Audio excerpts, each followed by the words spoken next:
En esta charla vamos a estar abordando algunos aspectos relacionados a la etiología y el diagnóstico desde el laboratorio de microbiología de los procesos de uretritis y cervicitis. La idea es, tras una breve introducción sobre las infecciones de transmisión sexual, centrarnos en los procesos de uretritis y cervicitis y hacer una breve descripción de los principales agentes, como son Neisseria gonorrea y Chlamydia trachomatis, aspectos relacionados con sus características microbiológicas, así como las estrategias diagnósticas que contamos en el laboratorio. Bueno, y a modo de introducción, recordar que cuando nos referimos a infecciones de transmisión sexual, nos estamos refiriendo a un conjunto de enfermedades infectos-contagiosas que van a tener diferentes etiologías y manifestaciones clínicas, pero van a estar reunidas o agrupadas por el hecho epidemiológico de tener como principal mecanismo de transmisión la vía sexual. Este tipo de infecciones siguen representando un problema importante de salud pública y van a tener impacto sobre el bienestar general de las personas, sobre su calidad de vida, sobre la salud sexual, reproductiva. También van a impactar sobre lo que es la salud del recién nacido, la salud del niño. Y vamos a ver que algunas de ellas van a provocar cambios celulares que van a preceder a algunos tipos de cáncer. También van a ser capaces de modificar, de aumentar el riesgo tanto de transmitir o contraer el VIH. Se trata de infecciones frecuentes y para que se hagan una idea, todos los años se diagnostican 357 millones de nuevos casos de 4 tipos de ITS que son curables. Y nos referimos a las infecciones por Chlamydia trachomatis, por Neisseria gonorrea, por Treponema pallidum y por Trichomonas vaginales. Hay varias dificultades cuando abordamos el tema de infecciones de transmisión sexual. Dificultades diagnósticas porque un mismo agente puede tener diferentes manifestaciones clínicas, a su vez un mismo síndrome puede obedecer a diferentes etiologías, hay un alto porcentaje de infecciones mixtas y también, si queremos ser exitosos en cuanto a el tratamiento y la reducción de este tipo de infecciones, debemos recordar siempre la importancia de diagnosticar y tratar a las parejas sexuales y también recordar que hay un importante porcentaje de pacientes con infecciones asintomáticas que representan un importante reservorio.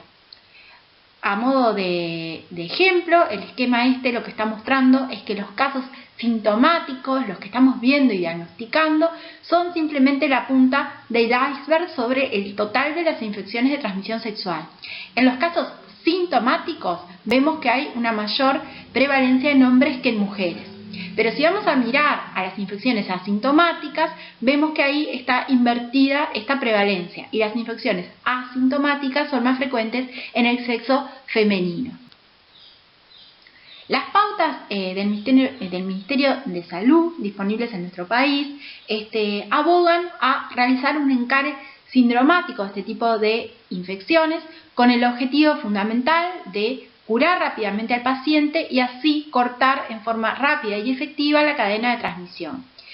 El encare sindromático significa que en algunos casos, cuando no está disponible un diagnóstico etiológico de laboratorio preciso o cuando se va a demorar, realicemos un diagnóstico presuntivo y un tratamiento empírico. Sí, pero siempre va a ser importante realizar realmente las tomas adecuadas y llegar a un diagnóstico etiológico preciso para tanto realizar vigilancia de qué es lo que ocurre en nuestro país, como también poder mantener vigiladas el tema de las resistencias antibióticas. Los síndromes más comunes con que se presentan las infecciones de transmisión sexual son los que ven ahí: úlcera genital, síndrome de secreción y síndrome anorrectal. Nosotros vamos en esta charla a estar profundizando sobre los agentes de dos de los síndromes, que son el síndrome de uretritis y el de cervicitis, dentro de los que son los síndromes de secreción. La uretritis se caracteriza en el hombre por la presencia de corrimiento uretral, disuria, prurito, puede haber a veces también poliaquiuria y hematuria. Como complicaciones nos preocupan las infecciones ascendentes que comprometen otros sectores del aparato reproductor masculino, puede ser epididimitis, proctitis, prostatitis, y a largo plazo nos van a preocupar complicaciones como la estrechez uretral y la esterilidad masculina. De las etiologías de las uretritis, a nosotros nos estamos centrando hoy en aquellas que son infecciosas y de transmisión sexual. En estas, las uretritis las podemos diferenciar como gonocóxicas, cuando son debidas a Neisseria gonorrea, y no gonocóxicas. Vamos a ver que hay varias etiologías para la uretritis no gonocóxica. Dentro de ellas, la más frecuente va a ser Chlamydia trachomatis. En cuanto al diagnóstico etiológico, cuando tenemos a un paciente con uretritis, vamos a ver que hay dos tipos de muestras que podemos remitir al laboratorio, aunque no todas este tipo de muestras van a ser útiles para todas las técnicas a realizar en el laboratorio. Podemos remitir una toma endouretral o una toma de orina. La toma endouretral va a servir tanto para un examen directo, un cultivo, detección de antígenos, detección de ácidos nucleicos, ¿sí? Y tiene como condiciones preanalíticas fundamentales que el paciente tenga una retención urinaria de por lo menos 3 horas y que idealmente tampoco esté recibiendo antibióticos o que por lo menos los haya dejado de recibir por al menos 72 horas.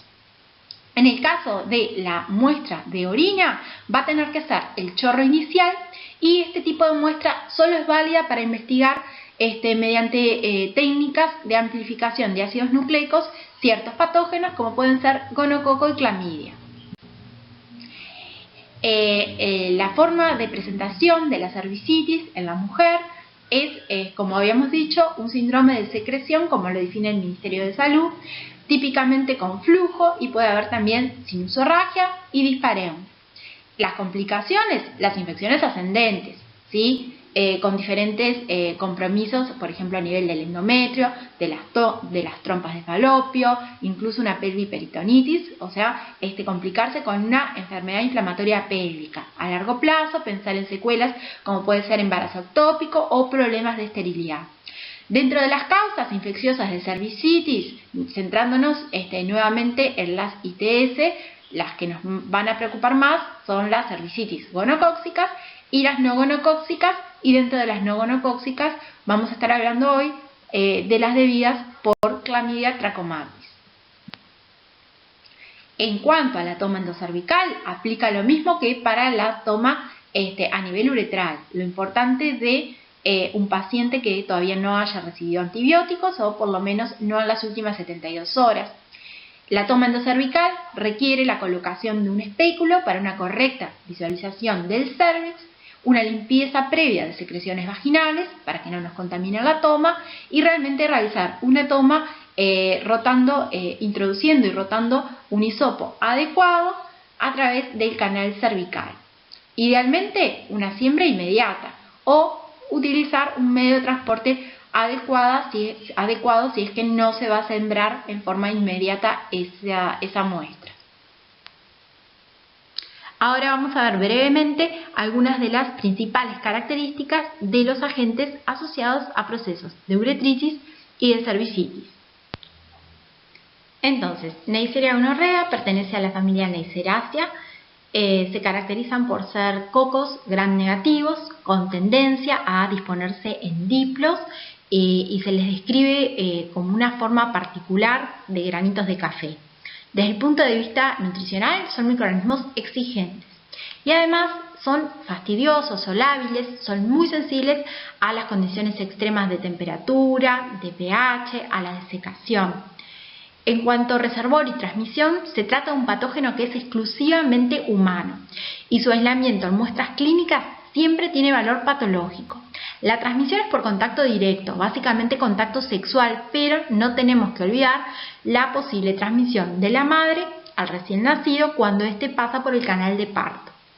El tropismo de gonococo va a ser por el epitelio columnar, va a causar infección a nivel de la mucosa de uretra, del cérvix, recto, faringe, de la conjuntiva ocular.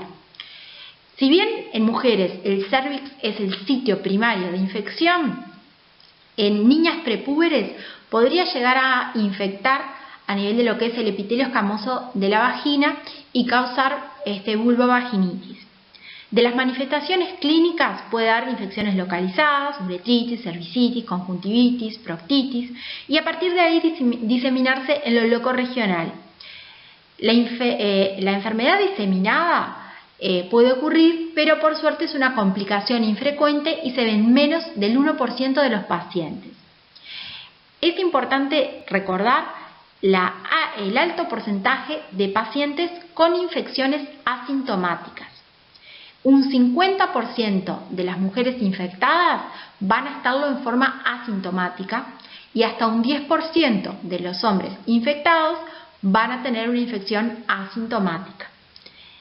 En cuanto a antígenos de superficie y factores de virulencia, los vamos a ver ahora con más detalle y vemos que van a poder ser diferentes proteínas de superficie, también va a contar con sistemas sideróforos, proteasa de IgA y el lipooligosacárido. En este esquema justamente podemos apreciar estas diferentes estructuras de superficie como los pili de tipo 4, fundamentales para la primera adhesión con el epitelio. Después podemos observar ahí el lipooligosacárido, que es similar al lipopolisacárido que veíamos en las enterobacterias. Luego tenemos estas tres proteínas principales de gonococo, como es la proteína OPA de opacidad, que también participa en la adhesión, pero ya es una adhesión más íntima con el epitelio. Después tenemos por B, que es una proteína porina, es de las proteínas más abundantes que encontramos en lo que es la membrana externa. Y si bien por B también participa en la adhesión, se describe su capacidad para disminuir la capacidad bactericida de los fagocitos. La otra proteína, RMP, se describe que es capaz de proteger a otros antígenos de superficie porque bloquea anticuerpos que estén dirigidos contra estos. También vemos que gonococo va a contar con una serie de bombas de flujo capaces de expulsar al exterior diferentes sustancias que les sean tóxicas. Las diferentes bombas tienen diferentes sustratos y algunas de estas pueden tener como sustratos algunos de los antibióticos que vamos a ver. Por el otro lado, también gonococo va a contar con sistemas quelantes de hierro, con sideróforos para poder captar el hierro, que es un importante factor de crecimiento. Debemos recordar que algunos de estos antígenos de superficie tienen la capacidad de sufrir variación antigénica y variación de fase, y ese es un importante mecanismo evasivo en gonococo. Acá podemos apreciar un poco lo que es la dinámica de la infección por gonococo, esa adhesión que mencionábamos con participación de OPA, de PILIS4, pero también además de adherirse la capacidad de invadir el epitelio que tiene gonococo, de llegar a la submucosa. Una vez que llega a la submucosa va a poder ser reconocido por las células dendríticas, también por macrófagos residentes, con un reconocimiento a través de receptores de tipo TOL. Estas células residentes se van a activar, van a liberar una serie de quimioquinas, de citoquinas, que atraen los leucocitos polimorfonucleares. Asimismo, las sustancias liberadas por los polimorfonucleares y los fragmentos de peptidoglicano y también el lipoligosacárido, todo eso va a contribuir al daño y a la inflamación a nivel genital. Y a partir de la submucosa, como se observa en el esquema, está esa posibilidad de gonococo de acceder a los capilares y así tener esa diseminación sistémica. En cuanto al diagnóstico de laboratorio, vamos a ver que tenemos como tres pilares o tres estrategias. Por un lado, el examen directo, que es decir, la microscopía con coloración de Gram, el aislamiento en cultivo y posterior identificación, y la detección de ácidos nucleicos, que sobre todo se va a hacer por test de amplificación de los ácidos nucleicos. Entonces, en cuanto al examen directo con tinción de Gram, en esta fotografía podemos observar una imagen típica de una uretritis gonocócica, una enorme cantidad de leucocitos polimorfos nucleares, con más de 5 leucocitos polimorfos nucleares por campos de gran aumento. Ya podemos afirmar que hay una uretritis microscópica, pero además de los polimorfos nucleares vemos los diplococos gram negativos, tanto extracelulares como intracelulares. Esta, como decíamos, es una imagen sumamente sugestiva de uretritis gonocócica. Pero vamos a ver que la utilidad de la microscopía no es uniforme en todos los tipos de muestras. Es altamente sensible y específica en el caso de uretritis masculina, con una sensibilidad de más del 95%. Ahora, en los casos de cervicitis en la mujer, la sensibilidad es bastante menor, de alrededor del 50 al 60%. También es altamente sensible en el caso de oftalmia neonatal, pero no sirve la microscopía para muestras que sean rectales o faríngeas, porque a este nivel hay neiserias no patógenas que forman parte de la microbiota, entonces la microscopía no tiene lugar en ese tipo de muestras. La otra estrategia que mencionábamos es el aislamiento en cultivo y posterior identificación. Tenemos que recordar que es un microorganismo exigente desde el punto de vista nutricional. Por eso vamos a utilizar medios que siempre van a ser medios ricos. En las muestras genitales o muestras procedentes de sitios con microbiota, es fundamental que los medios que utilicemos sean ricos, pero también sean selectivos, porque no queremos que la microbiota residente crezca tanto que nos enmascare el desarrollo de gonococo. Por eso usamos medios ricos y selectivos como Thayer Martin o similar, que tienen una serie de antibióticos y también antifúngicos para justamente frenar un poco el desarrollo de la microbiota. Una vez que logramos recuperar a Neisseria gonorrhea en cultivo, vamos a proceder a su identificación, a hacer una identificación presuntiva o definitiva.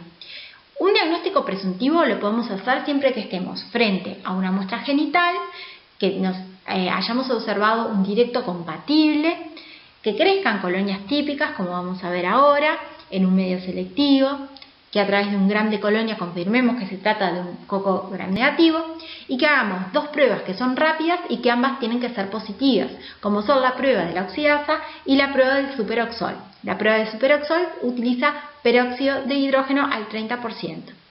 El diagnóstico definitivo o una identificación más definitiva nos va a exigir realizar más ensayos. Como podemos ver acá, partiendo del cultivo, que ahí ustedes pueden apreciar esas colonias típicas de Neisseria gonorrhea, que son pequeñas, grises, delicadas, podemos hacer una identificación definitiva, por ejemplo, por una estrategia de espectrometría de masas Malditov. Podemos realizar diferentes pruebas químicas, bioquímicas, por galerías multipruebas o por equipos automatizados. Podemos también emplear técnicas de biología molecular y también podemos utilizar anticuerpos monoclonales dirigidos contra antígenos específicos de gonococo, como pueden ser algunas de las proteínas de superficie que hoy habíamos mencionado, como la proteína por B. Y finalmente, la última estrategia que íbamos a mencionar es que era el diagnóstico a través de la detección de ácidos nucleicos directamente en muestras clínicas mediante técnicas que justamente basadas en la amplificación de los ácidos nucleicos. El CDC recomienda esta estrategia basada en la amplificación de ácidos nucleicos para el diagnóstico tanto de infecciones por gonococo como de Chlamydia trachomatis. Son actualmente las técnicas recomendadas en función de su buena sensibilidad y especificidad. Sin embargo, esto no implica que dejemos de hacer cultivo. ¿Por qué? Porque el cultivo va a ser fundamental para realizar el estudio de susceptibilidad antibiótica, que viene en aumento en gonococo, y porque además podemos recuperar la cepa, y esto tiene un importante valor especialmente en casos de, por ejemplo, abuso sexual. Es importante desde el punto de vista médico-legal recuperar ese aislamiento. ¿Y qué pasa en cuanto a los aspectos de susceptibilidad antibiótica en Neisseria gonorrhea? Bueno, la resistencia en gonococo es creciente y preocupa que lleguemos a un punto donde las infecciones se vuelvan intratables. Si bien en la década de los 40 la penicilina era altamente efectiva, la adquisición de resistencia, tanto por mecanismos cromosómicos como por mecanismos plasmídicos, por betalactamasas plasmídicas, como vamos a ver, determinaron que la penicilina dejara de considerarse un tratamiento de primera línea. Asimismo, se probó con otros antibióticos, macrólidos, tetraciclinas, quinolonas, pero nuevamente la aparición de resistencia limitó el uso de las mismas. En cuanto a los mecanismos de resistencia, en cuanto a la genética de la resistencia, vemos que están implicadas tanto mutaciones espontáneas, pero también la adquisición de material genético, sea por conjugación, pero sobre todo por transformación. Siempre debemos recordar que gonococo se trata de una bacteria que es altamente competente para la transformación. Y de hecho se destaca como mecanismo de resistencia a betalactámicos justamente la presencia de genes mosaicos para PNA, que es el gen que codifica para la PBP2, como el principal mecanismo en relación a la resistencia a los betalactámicos. Para que se hagan una idea de cómo está el panorama mundial en cuanto a resistencia, el programa GASP, que es un programa mundial que vigila la resistencia a gonococo, según los datos publicados de la Organización Mundial de la Salud, para el periodo 2009-2014, el 97% de los países reportaban aislamientos resistentes a ciprofloxacina, el 81% reportaron aislamientos resistentes a citromicina y ya más del 60% resistencia a cefalosporinas de amplio espectro, como cefixime y ceftriaxona. A pesar de esto, todavía se considera a la ceftriaxona como un tratamiento de primera línea en la mayoría de los países, porque afortunadamente la diseminación de aislamientos con una resistencia de alto nivel a ceftriaxona es bastante limitada. De todas formas, las recomendaciones mundiales administran que como tratamiento empírico de la gonorrea se administren 2 antibióticos, ceftriaxona y acitromicina, que de hecho, según las pautas publicadas por el Ministerio de Salud de nuestro país, el tratamiento de elección recomendado para gonorrea en Uruguay es una monodosis de ceftriaxona intramuscular acompañado de una monodosis de acitromicina de vía oral. Y en cuanto a niveles de resistencia en nuestro país, en un estudio realizado por Facultad de Química, donde se evaluaron 100 cepas, se encontró un nivel de resistencia a ciprofloxacina del 20% y a citromicina de 7,5%. Si bien no se encontraron aislamientos con resistencia de alto nivel a ceftriaxona, lo que sí se ha observado a lo largo del tiempo es un aumento en la SIM a dicho antibiótico. Y ahora vamos a conversar un poquito sobre Clamidia trachomatis. Clamidia pertenece a la familia Clamidiaceae y lo que caracteriza a esta familia es que corresponde a bacterias de un tamaño muy pequeño que son parásitos intracelulares obligados y tienen un ciclo de replicación bastante particular que vamos a ver, que es un ciclo bifásico donde se distinguen 2 formas diferentes, tanto desde el punto de vista estructural como metabólico, que son el cuerpo elemental y el cuerpo reticulado.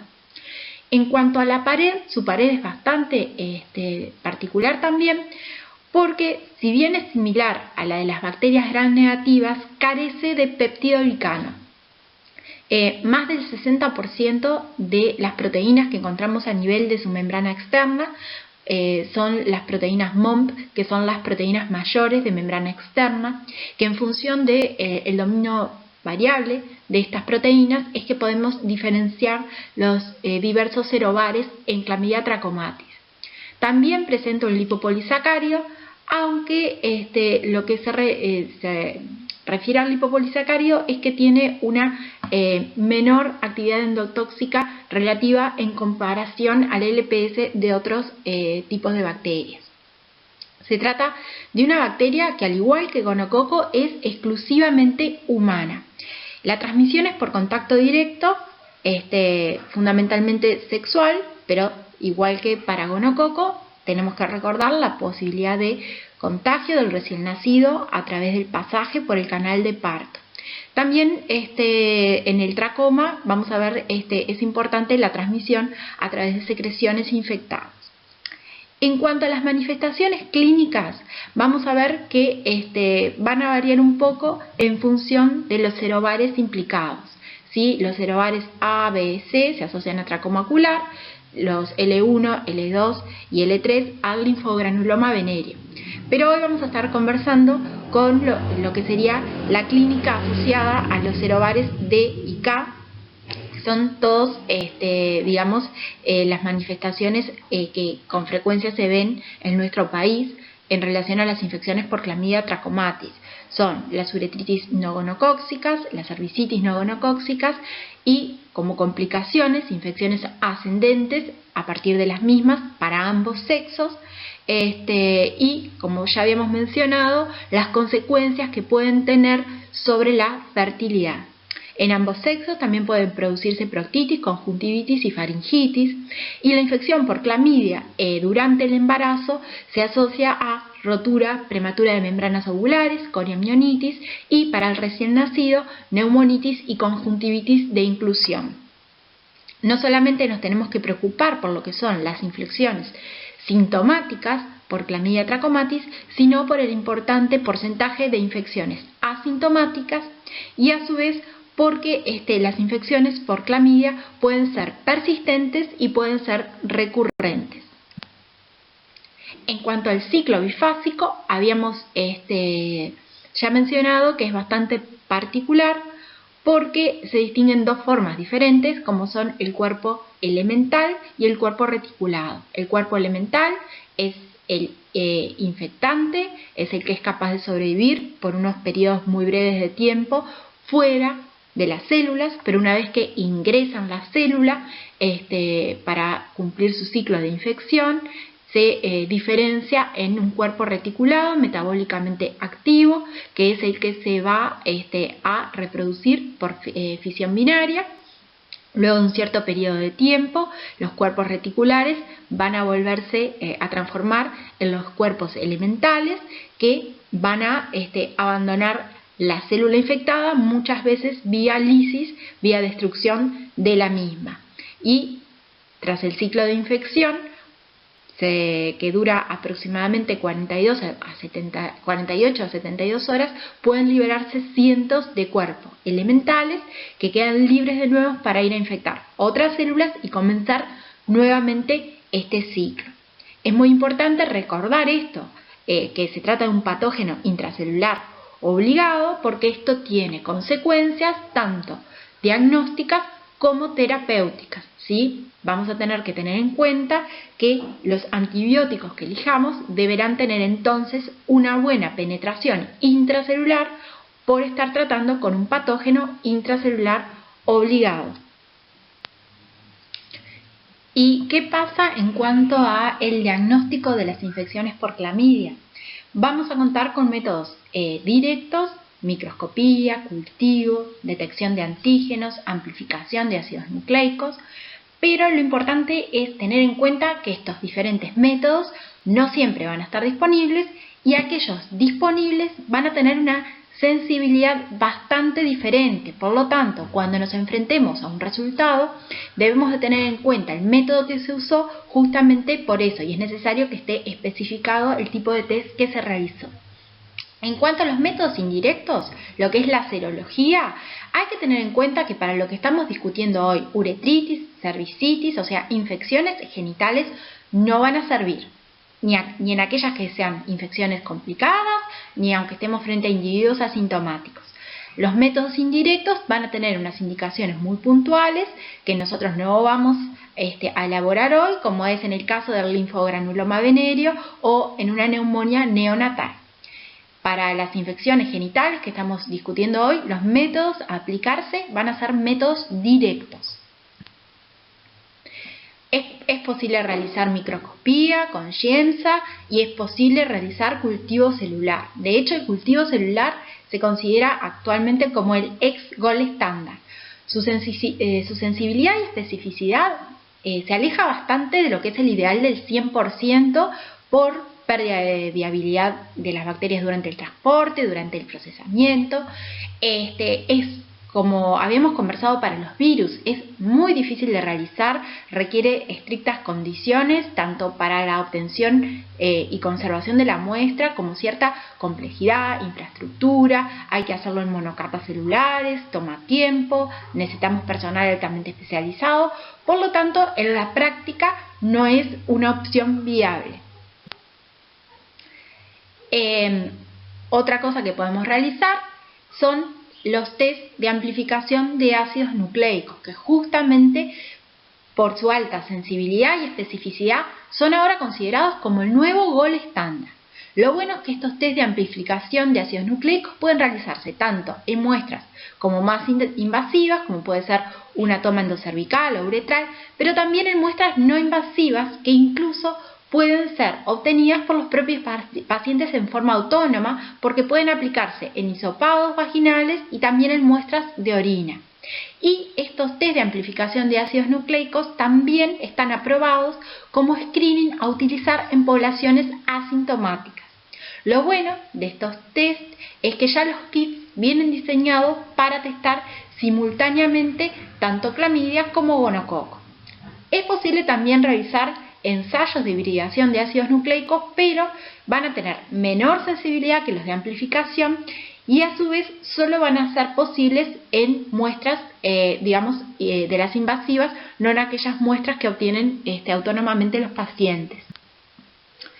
También están disponibles estrategias para la detección de antígenos, pero nunca en muestras no invasivas, o sea que no lo puedo hacer, por ejemplo, en una muestra de orina ni en un exudado vaginal.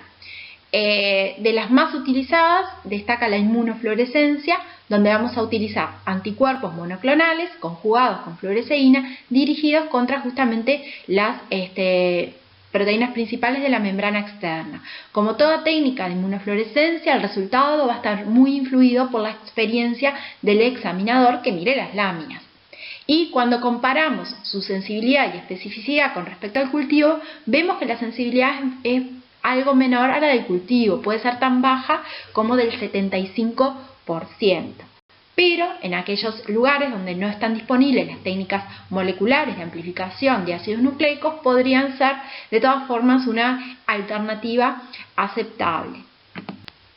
Lo que sí actualmente no están recomendados son los ensayos inmunocromatográficos, los test rápidos para antígenos de clamidia en relación a su baja sensibilidad, que puede ser, se describe en forma global una sensibilidad tan baja como de alrededor del 60 o del 70% en comparación con el cultivo, pero justamente, por ejemplo, realizados en una toma endocervical se han visto que tienen menos de un 50% de sensibilidad cuando los comparamos con las técnicas de amplificación de ácidos nucleicos. Por eso, actualmente no están recomendados, se recomienda que los ginecólogos, por ejemplo, no los utilicen como point of care porque se estarían perdiendo un importante número de infecciones. Por lo tanto, en vista de todo esto, ¿qué es lo que recomienda actualmente CDC? Bueno, que los test de elección para el diagnóstico de las infecciones genitales por clamidia son los test de amplificación de ácidos nucleicos. Son los que actualmente están recomendados para el diagnóstico. Y hay varios ensayos comerciales aprobados por la FDA, como ven ahí, que buscan en forma simultánea tanto clamidia como gonococo, que pueden realizarse en una variedad de muestras clínicas diversas y que incluso también en pacientes asintomáticos. En cuanto a sensibilidad de Clamidia trachomatis, obviamente la metodología no va a poder realizarse de rutina, solo en algunos laboratorios muy especializados, de referencia, de investigación, porque es una metodología compleja, hay problemas de estandarización, y lo que se vio también es que no siempre se correlaciona la resistencia encontrada in vitro con el outcome clínico. En cuanto al tratamiento, actualmente lo que se recomienda es el uso de acitromicina, y se vio que monodosis pueden ser igual de efectivas que cursos más estándares que antes utilizaban 7 días, por ejemplo, de doxicilina o levofloxacina. En nuestro país, ahí tienen para ver la pauta que actualmente recomienda el Ministerio de Salud, con una monodosis de acitromicina que se repite después a los 7 días. Hay otras alternativas como doxicilina, eritromicina y levofloxacina, y como sabrán ustedes, siempre estamos utilizando antibióticos con una buena penetración intracelular, lo que es fundamental. A modo de resumen de lo que estuvimos comentando, recordar siempre que en infecciones de transmisión sexual estamos abocados a cortar rápidamente la cadena de transmisión, hacer un diagnóstico rápido, un tratamiento rápido de los pacientes, no olvidarnos de que hay que ir a pesquisar y tratar a los contactos sexuales. Una vez que detectamos una infección de transmisión sexual, estamos obligados a pesquisar otras, y siempre es importante realizar consejería en cuanto a métodos sexuales seguros. En cuanto a los aspectos diagnósticos, vimos que en Neisseria gonorrea podemos utilizar tanto la microscopía como el aislamiento cultivo, y actualmente y de elección también las técnicas de amplificación de ácidos nucleicos. Para el caso de Clamidia trachomatis, lo que está ahora indicado como método diagnóstico es el empleo justamente de los test de amplificación de ácidos nucleicos. Muchas gracias.